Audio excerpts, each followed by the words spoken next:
Hello, everyone. Thank you for checking out this episode of Really Dicey. This is Manny, and I'm here with... I'm Matt. I'm Seth.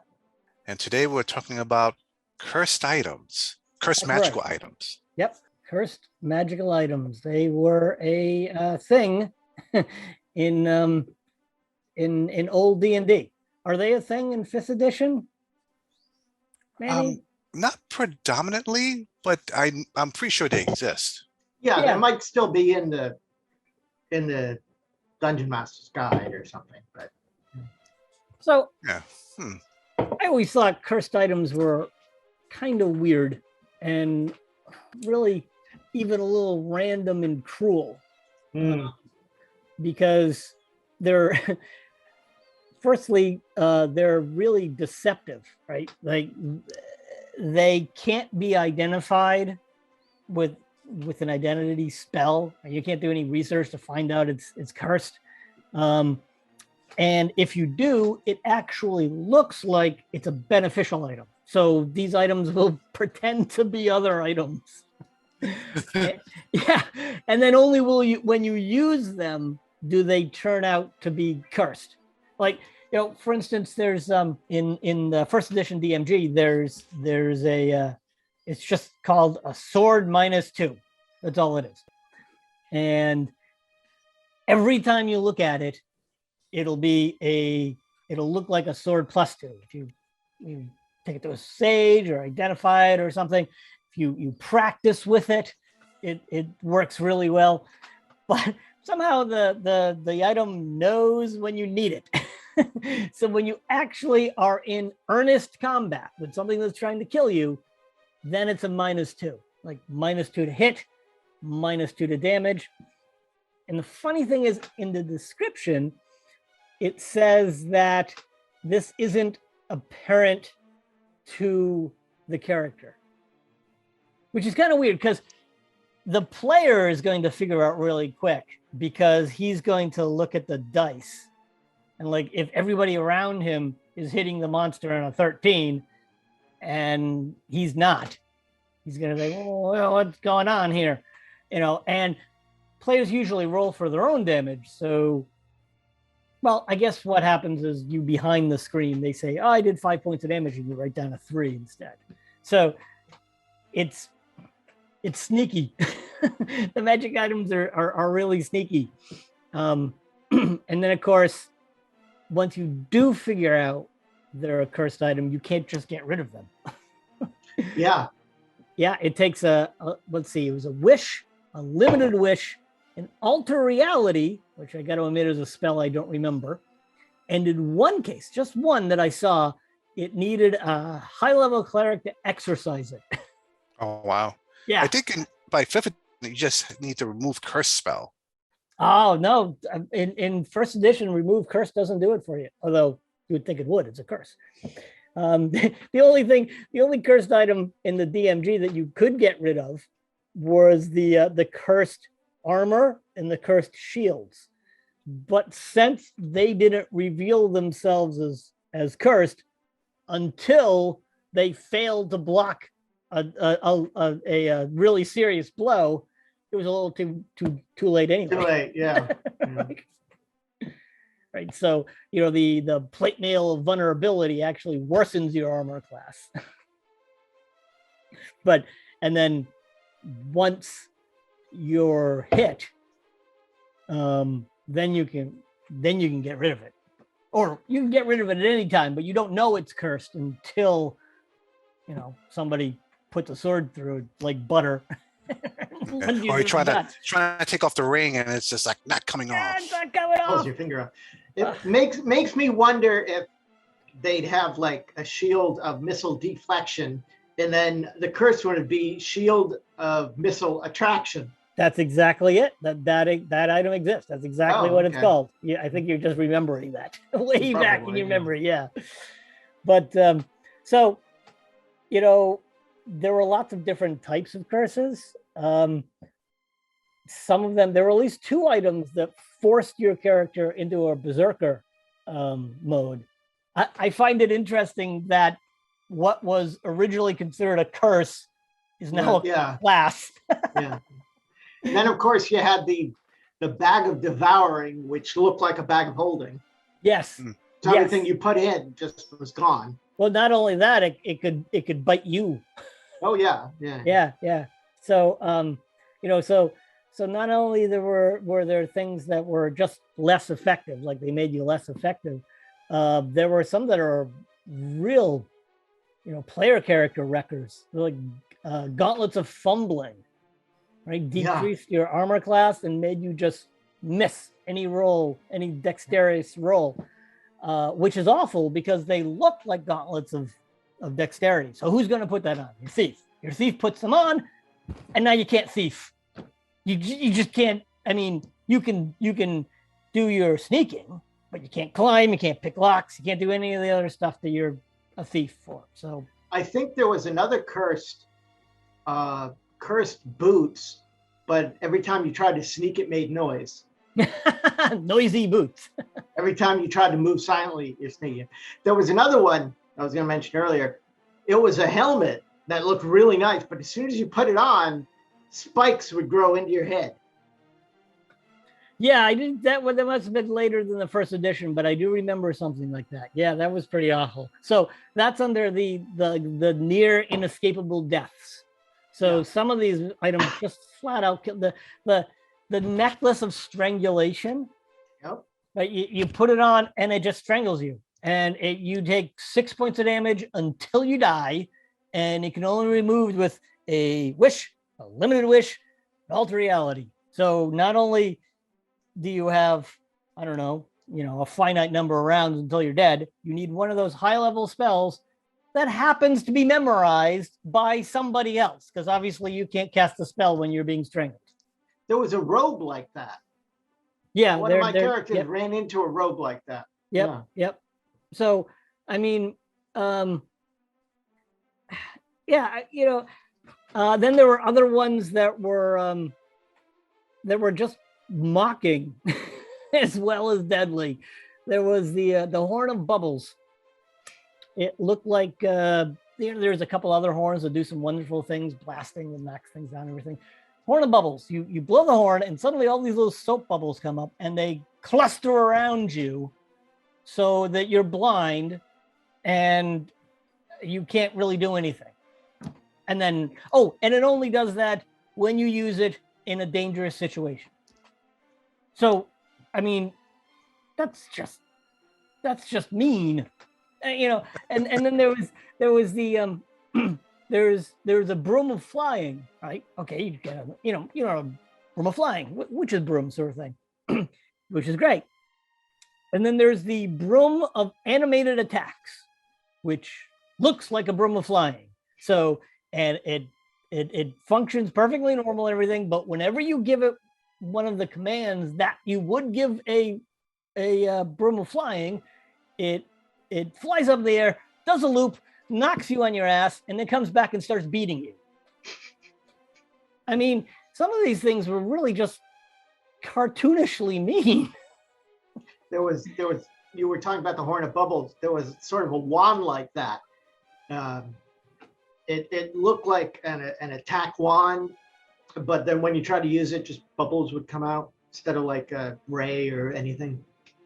And so some of them were just mean and were PC records, and then there were some that could be campaign records. There's the right at the very beginning. This was back in basic. There's actually one of these in the Keep on the Borderland. You'll be happy to know that I've taken it out. A helm of opposite alignment. Yep, alignment change. Yeah. Put it on and it flips your alignment. I mean, that's awful, right? Because what happens if you're neutral? You become one or the other. You flip to an extreme. Yeah.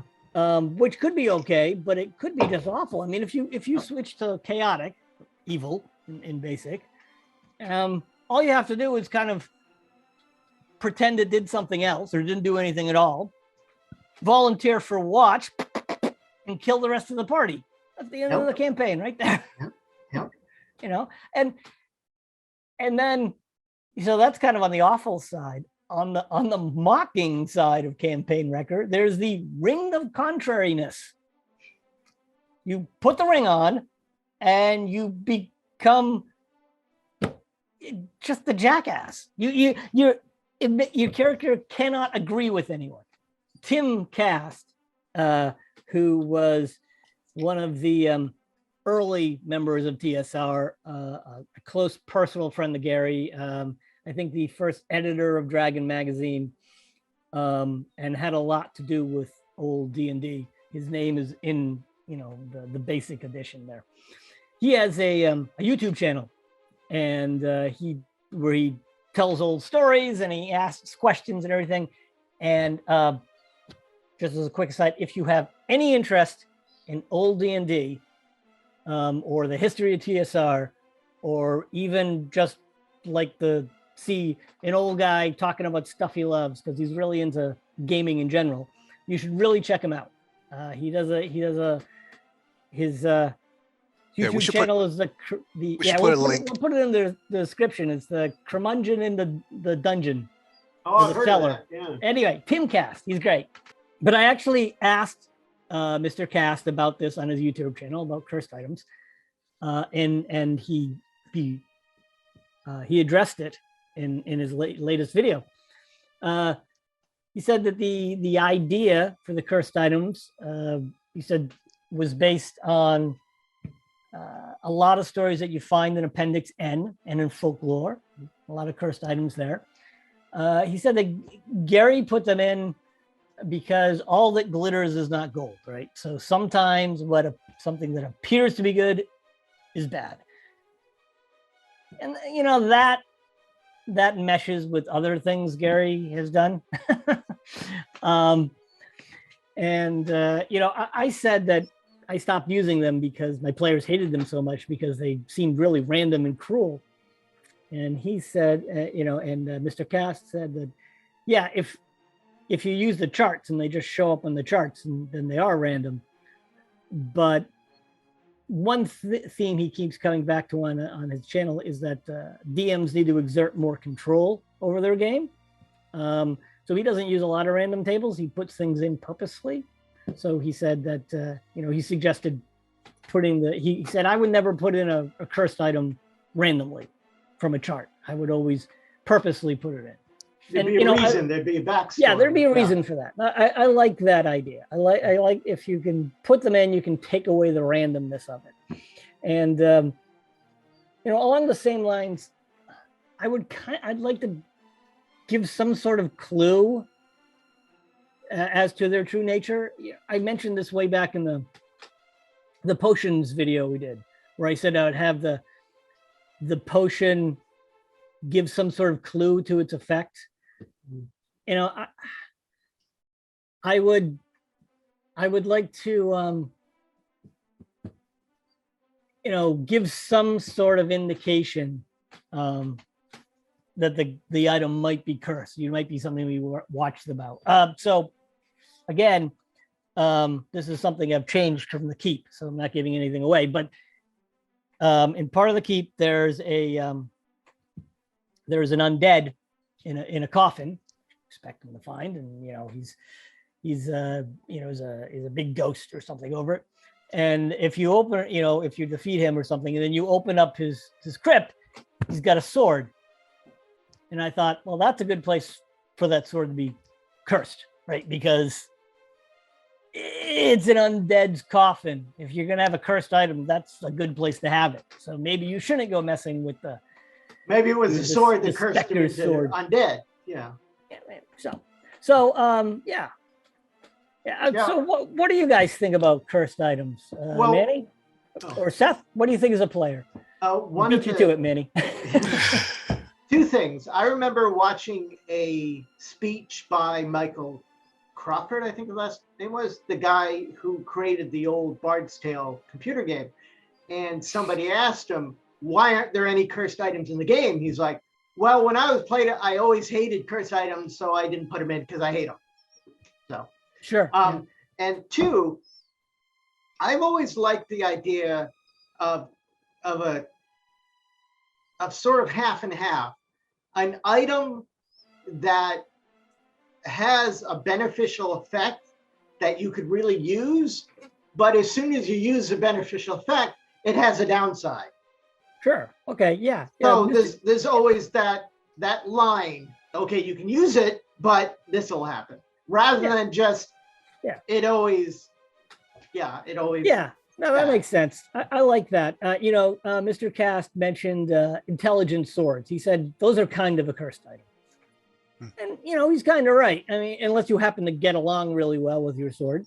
Having it argue with you could be a problem. And a lot of the artifacts are at least slightly cursed. In the DMG, if a lot of the artifacts have downsides. Some of them really serious. If you are dumb enough to stick the eye of Vecna in your face, that's gonna completely, corrupt you. But that sort of thing. Like the One Ring that has was beneficial but seriously cursed. So there is something to be said for that. For the way I feel about cursed items is that I generally don't like them. I've only used them when I was much younger. If I actually I'll still use them now if they have a story element that affects the game. Yeah. For example, like you mentioned, the One Ring. So the One Ring is not just a cursed item. It's the item that drives the whole story. Everything revolves around the One Ring. So I feel that cursed items, they could be problematic, but it should be something that drives the story along. I think it's horrible that you make players in a dungeon, unless they really like that stuff. I don't want to tell people how they want to play, but if at least for the players I played with, a lot of times they're really invested in the story. They're very invested in checking out this dungeon, and I think it's horrible that you finally find something of worth and you find out that it works against them. It might even kill them right there and then. I think that's just really unfair. I think it could be fun, like mimics. Mimics aren't really cursed items, but it's almost the same idea of like the surprise. Sure. You try to touch something. Oh, you're stuck to it. It's trying to eat you, but at least you can fight it off and get experience points out of it. And then sometimes you can be really clever. I mean, if you have a really clever party and they're sort of go along with it, it doesn't have to be too judgmental. In one game, Matt and I were at a con.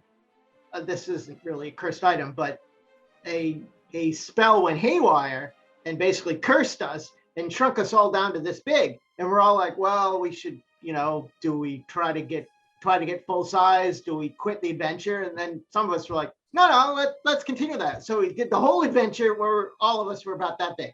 And we had loads of fun. So. That was great fun. But I think the problem with the traditional cursed items is okay. So unlike the mimic, right? The treasure chest tries to eat you. That's a great surprise, and then you have a fight with it and all that other stuff. That's great. Whereas the necklace of strangulation, surprise, you're dead. Yeah. You have a couple rounds of pulling at it, but there's really, the chances of anybody having one of those spells ready to go is really low. So it's a surprise, but instead of then leading to an interesting situation that you can puzzle or challenge, or it just leads to a dead end. So one of the problems, I had with cursed items is, where the heck do these come from? Magic items are so hard to make. Where is the incredibly, powerful jackass wizard who just spends his time making these things? The ultimate troll. I always thought cursed items were sort of a corruption, meaning I always thought they didn't start out cursed. They were like corrupted through an evil force, or maybe the magic over the number of years.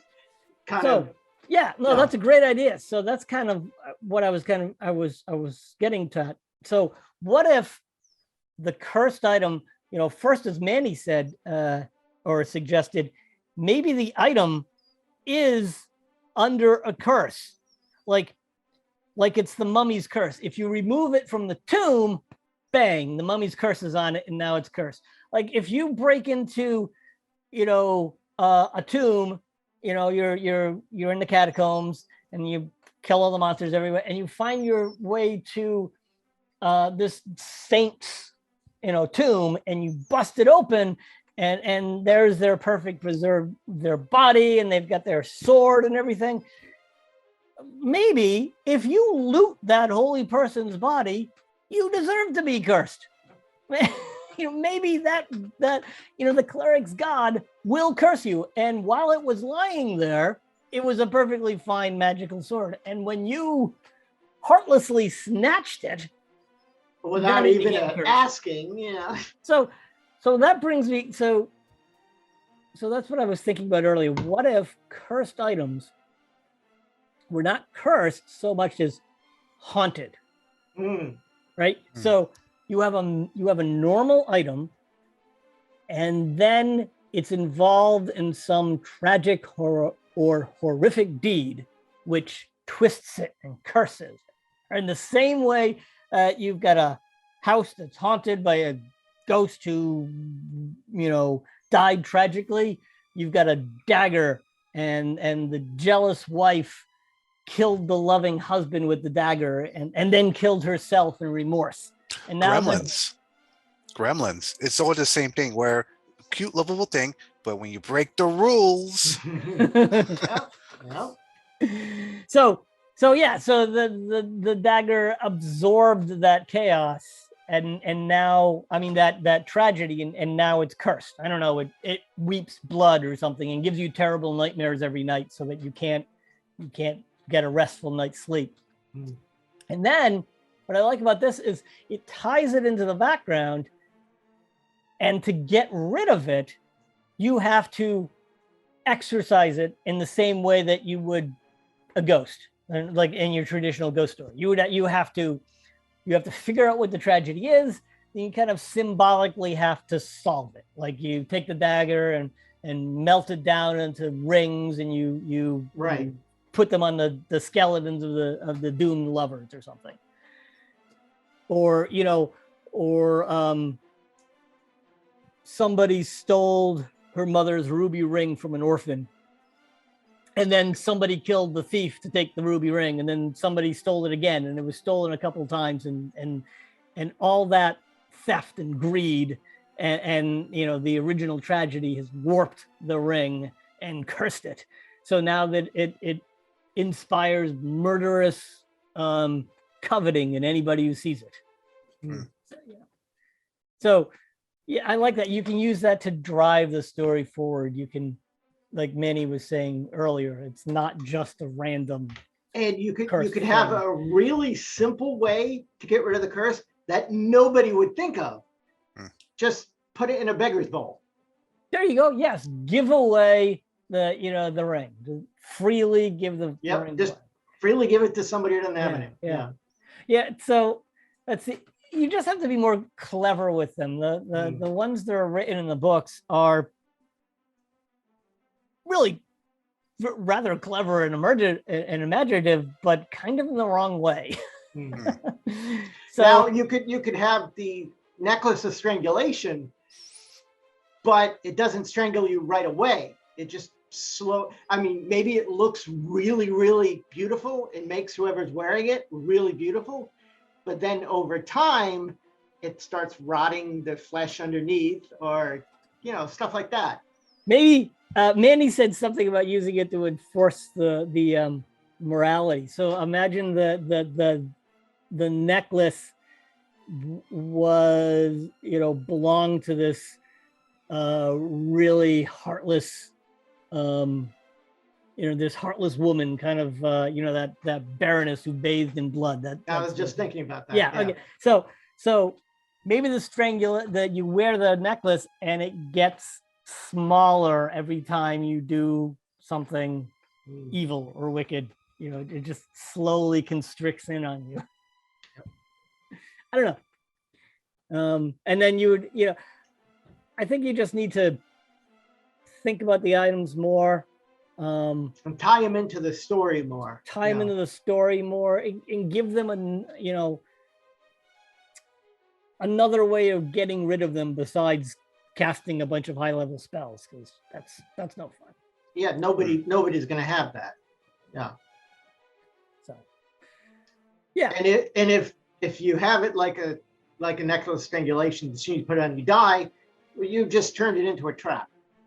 Basically, it's just it's just a trap. Yeah, it's just a trap that can't be detected. That that literally the rules has a chance. State that you have that's the thing. You have no chance of detecting this necklace.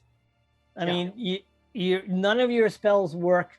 The rules specifically say that the necklace looks like something else. Yeah.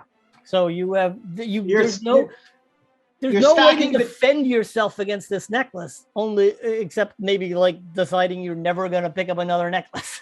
Yeah, you're basically stacking the deck against your players, and they have no chance of. Yeah, there's nothing they can do about it. Now, as Manny said, there's nothing. If that's the sort of game everybody likes, if everybody likes this kind of Gygaxian funhouse, Tomb of Horrors, where right, death may be around at every corner and you're always taking chances.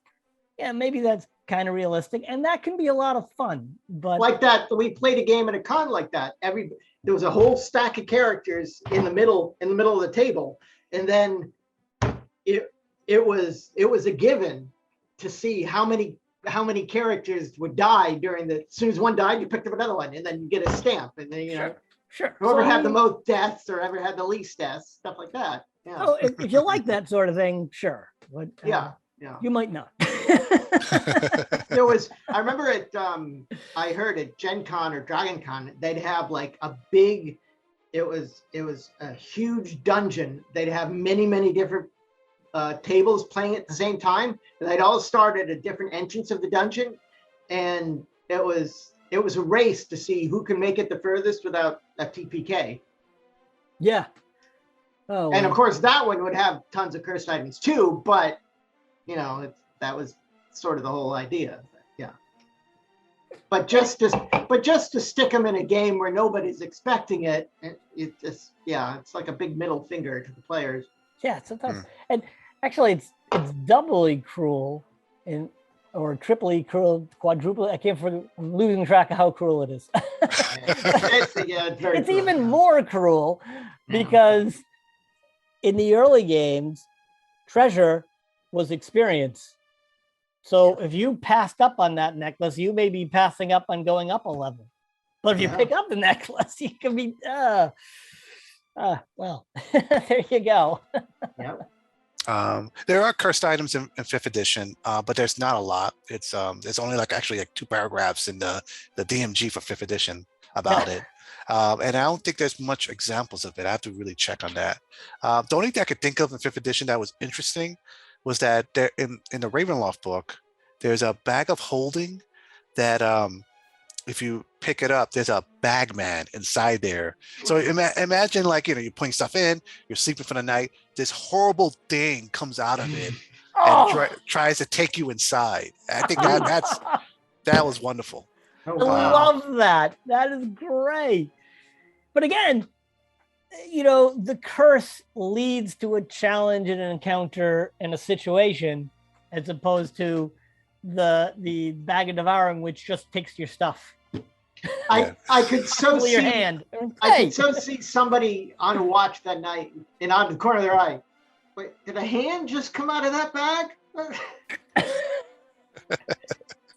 Oh man, I love that so much. I now I'm envisioning walking through a town and a thief reaches towards your belt and a hand comes out of the bag and grabs the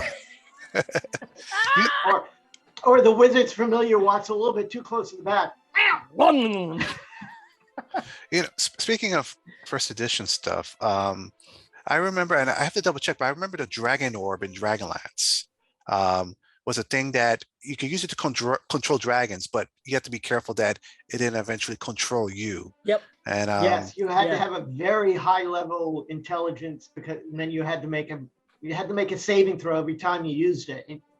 and saving throw would be really hard. So yeah, like I said, those artifacts were not exactly cursed, but really dangerous. Yeah. Yes. Which was cool. I like that. Like so that's the type of things I like more to see more in games. But anything like you said before, like just like we'll have a good chance of killing you. It's just not fun. You know, it's not clever either. I was trying to think of cursed items in other games, you know, maybe under different titles, but even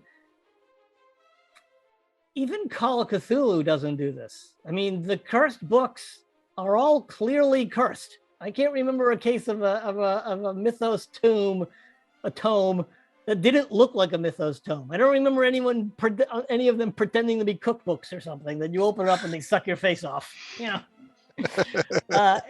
they were cursed and they were dangerous. But even the dangerous ones, you could, you know, it was the promise of power that or knowledge that you read, and if you didn't go crazy, you could actually get something of benefit out of the book. You know, so even Call of Cthulhu doesn't have the, you know, open the box and die. Yeah. If you read the first page of the Necronomicon, the evil dead come after you. Yeah, but that's kind of a giveaway, right? Yeah. It's the Necronomicon. It's bound in human skin and written in blood. I mean, you know, it has a face of agony on it. Exactly. I mean, it's not pretending to be, you know, something nice. You should not read from the book. Yes. Yes, exactly. Exactly. Okay, so cursed items. We don't like them. That's our final word. Thank everyone for watching. Like, subscribe. You know what to do. And be careful what you wear. It may come back to haunt you. Yeah, don't pick up that necklace.